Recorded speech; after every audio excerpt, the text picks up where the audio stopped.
સુરત જિલ્લામાં શું અધિકારીઓ અને કોન્ટ્રાક્ટરોની સમાંતર સરકાર ચાલી રહી છે?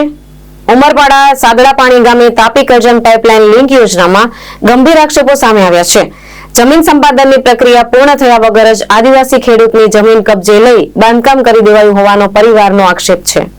સુરત જિલ્લાના ઉમરપાડા તાલુકાના સાદડા પાણી ગામે તાપી કરજણ પાઇપલાઇન લિંક યોજના અંતર્ગત પમ્પિંગ સ્ટેશન નંબર 4 બનાવવામાં આવી રહ્યું છે।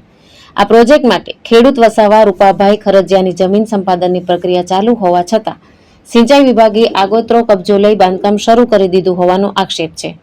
ખેડૂત પરિવારનો દાવો છે કે તેમને હજુ સુધી કોઈ પણ પ્રકારનું વળતર આપવામાં આવ્યું નથી।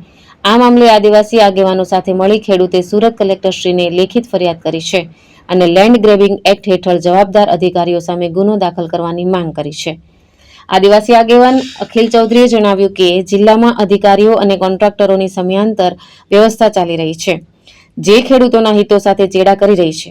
જ્યારે સ્નેહલ વસાવાએ પ્રશ્ન ઉઠાવ્યો કે યોજના ખેડૂતોના હિત માટે છે, પરંતુ જો ખેડૂતોની જમીન જ લેવામાં આવશે તો તેનો લાભ કોને?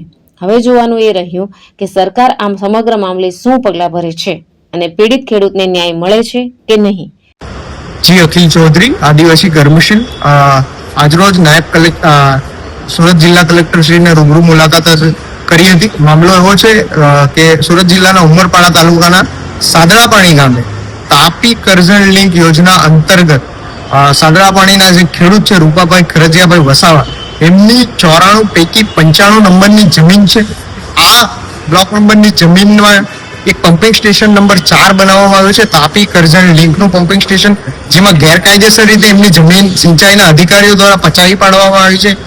આ જે જમીન છે એનો કબજો ભોગવટો રૂપાભાઈ ખરજીયાભાઈ ધરાવે છે, પણ કોઈ પણ જમીન સંપાદનની પ્રક્રિયા કર્યા વગર એમની જમીન ગેરકાયદેસર રીતે પચાવવામાં આવી છે એવી ફરિયાદ આજરોજ અમે નાયબ કલેક્ટર શ્રીને કરી છે।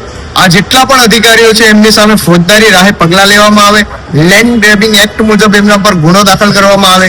કારણ કે સુરત જિલ્લામાં જોવામાં આવે તો અધિકારીઓ અને કોન્ટ્રાક્ટરો દ્વારા એક સમાંતર સરકાર ચલાવવામાં આવી રહી છે અને આજે એમની જમીન છીનવા, આદિવાસી ખેડૂતની જમીન છીનવી લેવામાં આવી છે, જે ખૂબ જ ગંભીર બાબત છે। અને સમગ્ર ગુજરાતમાં આ પહેલો એવો કિસ્સો છે કે સંપાદનની પ્રક્રિયા ચાલતી હોય અને બારોબાર જમીન છીનવી લેવામાં આવી છે। એ ખૂબ જ મોટો પ્રશ્ન ઉભો થયો છે। ત્યારે આ જે જમીન સંપાદન થઈને એની ઉપર જે બાંધકામ થયું એ કઈ રીતે થયું? જો સંપાદન નથી થયું તો પ્રક્રિયા કેવી રીતે કરી?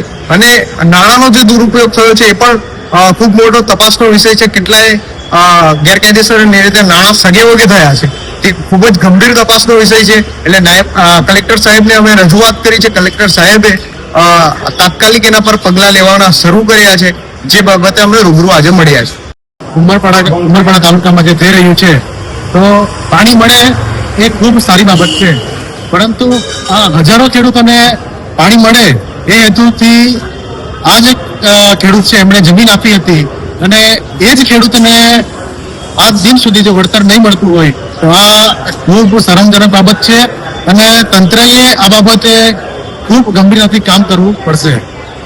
ભાઈ ખરેગિયા ને તાલુકો ઉમરપાડા ને મારી જમીન એ લોકોએ સંપાદન લઈ લીધી ને મને કઈ વળતર મળ્યું નથી। 4 વર્ષ થયા। નિલય ચૌહાણ, દ્રષ્ટિકોણ ન્યૂઝ, માંગરોળ।